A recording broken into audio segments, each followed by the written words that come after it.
Hello friends, welcome to my channel bake and more. আজ আমি বিশ্বকবি রবীন্দ্রনাথ ঠাকুরকে স্মরণ করে ঠাকুরবাড়ির কায়দায় রান্না করব মুরগির রসল্লা।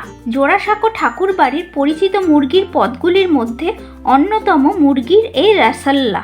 খুব সামান্য কিছু উপকরণ দিয়ে বানিয়ে নেওয়া যায়, কিন্তু এর স্বাদ হয় অতুলনীয়। আর আজকের এই রেসিপিটা ভালো লাগলে ভিডিওর নিচে লাইক দিতে ভুলবেন না।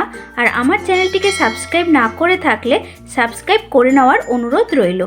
তাহলে চলুন দেখে নিই আজকের এই চিকেন রসল্লা রেসিপিটি। প্রথমে এই রান্নাটি করার জন্য আমার প্রয়োজন মুরগির মাংস। এখানে আমি 750 গ্রাম মুরগির মাংস নিয়েছি, আর এটা আমি আগে থেকেই ভালো করে জল দিয়ে ধুয়ে রেখেছি। মুরগির মাংসের পিসগুলো এরকম কারি কাট করে কাটিয়ে এনেছি। আর আমি যে কড়াইতে রান্না করব সেই কড়াইতেই মুরগির মাংসের পিসগুলো নিলাম। এরপরে এতে 400 গ্রাম পেঁয়াজ কুচি দিয়ে দিলাম, আর দেব 1 বড় চামচ রসুন বাটা আর লঙ্কা বাটা আন্দাজ মতো। এখানে আমি 3টে শুকনো লঙ্কা একত্রে বেটে নিয়েছি।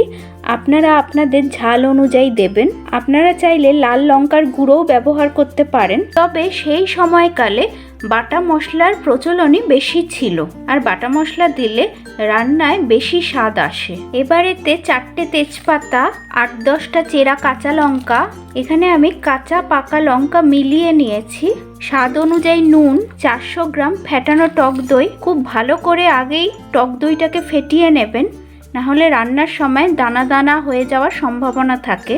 আর 4 বড় চামচ ঘি দিয়ে দিলাম।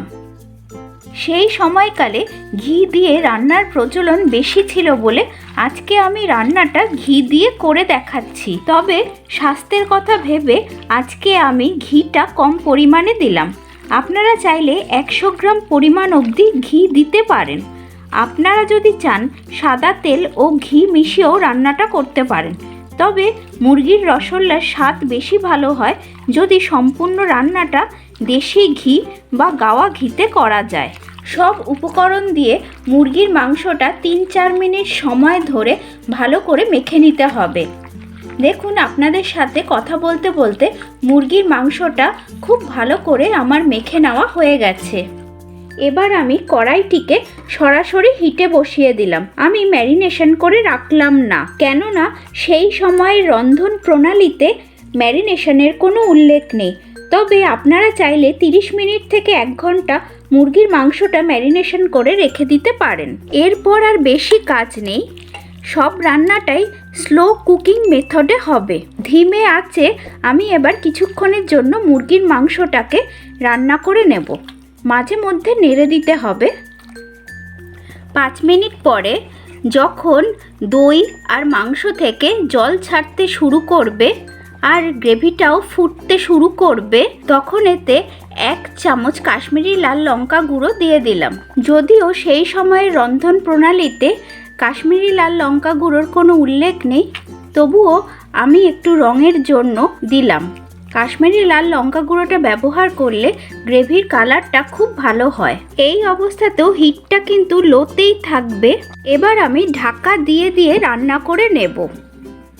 5 মিনিট পরে ফিরে এলাম আর ঢাকাটা খুলে দিলাম। এই রান্নাটা কিন্তু যত লো ফ্লেমে ধৈর্য সহকারে করবেন ততই ভালো টেস্ট আসে। আরও 4-5টা চেরা কাঁচা লঙ্কা আমি দিলাম। আমার একটু ঝাল খেতে বেশি ভালো লাগে বলে দিলাম, আপনারা চাইলে নাও দিতে পারেন। এই রান্নাটায় জলের কোনো ব্যবহার হয় না। দইয়ের থেকে যে জলটা বেরোয় তাতেই কিন্তু মাংসটা সেদ্ধ হয়ে যায়। তবে গ্রেভি যদি বেশি টেনে আসে তখন অল্প জল দিয়ে নিতে পারেন। আবার আমি ঢাকা দিয়ে দিলাম। এরপর কিছুক্ষণ পরে এসে আবার আমি নাড়ব। আবার আমি 5 মিনিট পরে ফিরে এলাম। এবার ঢাকাটা খুলে দিয়ে আবার আমি ভালো করে নেড়ে নিচ্ছি। এবার একটু চেক করে নিতে হবে যে মাংসটা ভালো করে সেদ্ধ হয়ে গেছে কিনা। দেখুন, মাংসটা খুব ভালো করে সেদ্ধ হয়ে গেছে। এবার মিডিয়াম ফ্লেমে ঢাকা ছাড়া আরও 3-4 মিনিট আমি রান্না করে নেব, যতক্ষণ না ঝোলের জলটা আরও টেনে যায় আর তেলটা উপরে ভেসে ওঠে। 4-5 মিনিট পরে দেখুন গ্রেভিটা থেকে তেল ছেড়ে এসেছে। এর থেকে বেশি ঝোলটাকে আর আমি টানবো না। আপনারা হয়তো ভাবছেন এত বেশি পেঁয়াজ আর দইয়ের জন্য হয়তো গ্রেভিটা বেশি টক হয়ে যাবে, কিন্তু সেটা একদমই হবে না। আপনারা একবার বাড়িতে বানিয়ে দেখুন, তাহলেই বুঝতে পারবেন গ্রেভিটা কত টেস্টি হয়। এবার হিটটা বন্ধ করে দিয়ে আমি মুরগির রসগোল্লাটাকে একটি বাটির মধ্যে নামিয়ে নেব। আমি এই মুরগির রসগোল্লাটি পরিবেশন করে দিয়েছি। রেসিপিটি কেমন লাগলো তা কমেন্ট বক্সে অবশ্যই জানাবেন। রেসিপিটি ভালো লাগলে লাইক আর শেয়ার করার অনুরোধ রইল।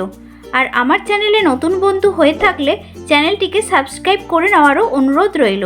পাশে থাকা বেল আইকনটাও প্রেস করে নেবেন, যাতে আমি যখন এরকম আরও নিত্য নতুন ভিডিও দিতে থাকবো তার নোটিফিকেশন আপনাদের মোবাইলে খুব তাড়াতাড়ি পৌঁছে যাবে। তাহলে আসি আজকে, টাটা।